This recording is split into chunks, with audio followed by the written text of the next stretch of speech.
आज का मेरा टॉपिक है प्लास्टिड्स। ये वो टॉपिक है जो कि आपका बीएससी में भी काम आएगा और एफएससी में भी काम आएगा। सबसे पहले इसकी डेफिनेशन की तरफ चलती हूँ। प्लास्टिड बेसिकली होते क्या हैं? ये लार्ज पिगमेंट्स प्रेजेंट होते हैं एल्गी और प्लांट्स में। ये ओनली एल्गी और प्लांट्स में मौजूद हैं, इंसानों में मौजूद नहीं है। इंसान इसी वजह से अपनी खुराक खुद तैयार नहीं कर सकते। सिर्फ एल्गी और प्लांट्स जो हैं वो अपने खुराक खुद तैयार कर सकते हैं। यानी कि बेसिकली इनका फंक्शन क्या है? फोटोसिंथेसिस करवाना, सिंथेसिस ऑफ फूड करवाना। ठीक है, वन बाय वन आगे सारे फंक्शन दिखाऊंगी, इसके डेफिनेशंस, इसकी उनकी फंक्शंस, उनकी टाइप्स वगैरह बताऊंगी। फिर देख लेते हैं पिगमेंट्स क्या होते हैं। ये लार्ज कलर कंपाउंड होते हैं। ठीक है, लार्ज कलर्ड कंपाउंड। अब देखते हैं प्लास्टिड्स की टाइप कितनी होती हैं। 3 टाइप्स होती हैं। एक होती है क्लोरोप्लास्ट, दूसरी क्रोमोप्लास्ट और तीसरी ल्यूकोप्लास्ट। सबसे पहले चलते हैं क्रोमोप्लास्ट की तरफ। ठीक है, सॉरी, क्लोरोप्लास्ट की तरफ। क्लोरोप्लास्ट की जब मैं डेफिनेशन की तरफ आती हूँ, क्लोरो वर्ड यानी कि क्यों यूज़ किया गया है? क्लोरो जाहिर कर रहा है कि इसमें क्लोरोफिल पिगमेंट्स मौजूद हैं। प्लास्ट प्रोडक्ट यानी कि क्लोरोफिल हमें पता है कि कौन सा पिगमेंट होता है? ग्रीन पिगमेंट होता है। क्लोरोप्लास्ट में कौन सा पिगमेंट होता है? ग्रीन पिगमेंट होता है। अब इसका फंक्शन देखते हैं, इसका स्ट्रक्चर देखते हैं। जैसे कि मैंने पहले बताया कि जो प्लास्टिड्स है बेसिकली फोटोसिंथेसिस करवा रहे हैं, इसीलिए इसमें जो पिगमेंट है क्लोरोप्लास्ट, उसका काम क्या है? सिंथेसिस ऑफ फूड, यानी कि फूड की प्रोडक्शन करवाना। और ये प्रोडक्शन किस तरह से हो रही होती है? फोटोसिंथेसिस। फोटोसिंथेसिस क्या होता है? कार्बन डाइऑक्साइड वाटर दोनों मिलते हैं, सनलाइट की मौजूदगी में ग्लूकोज यानी कि फूड बनता है और ऑक्सीजन रिलीज हो जाती है। सेकेंड चीज़ देखते हैं हम क्लोरोप्लास्ट के स्ट्रक्चर की तरफ। यहाँ पे मैंने एक डायाग्राम बनाई है, ड्रॉ की है। सबसे पहले इसकी बाहर वाली मेम्ब्रेन, जिसे आउटर मेम्ब्रेन कहेंगे। फिर सेकंड पे है इनर मेम्ब्रेन यानी कि अंदर वाली मेम्ब्रेन।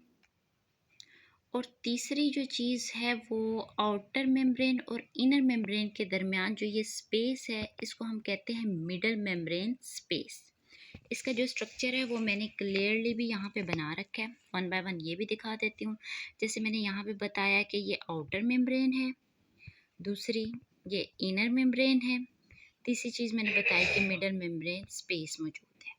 ठीक है, इसके बाद यहाँ पे आपको ये राउंड स्ट्रक्चर नज़र आ रहे हैं बहुत ज़्यादा। ठीक है, ये राउंड सेक लाइक स्ट्रक्चर होता है जिसे हम थैलेकॉइड बनाते, सॉरी थैलेकॉइड कहते हैं,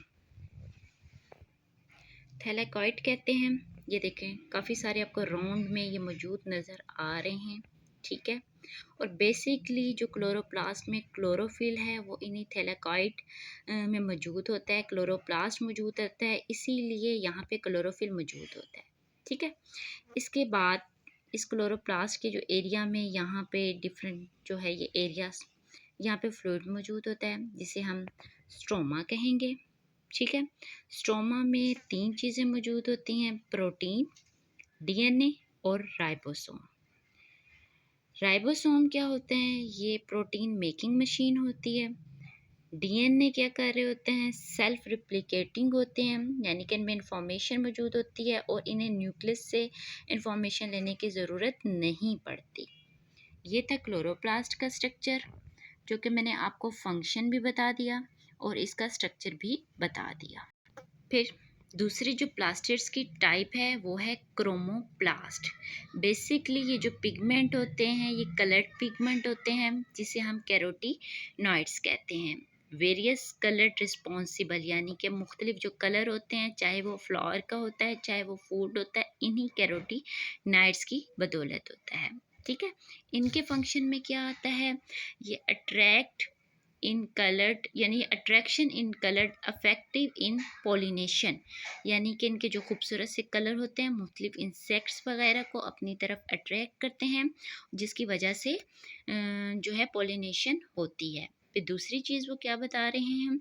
इन्हीं प्लास्टिड्स की वजह से, यानी क्रोमोप्लास्ट की वजह से, dispersal of seed through animal, यानी कि जो एनिमल वगैरह हैं उस फ्रूट को खा लेते हैं।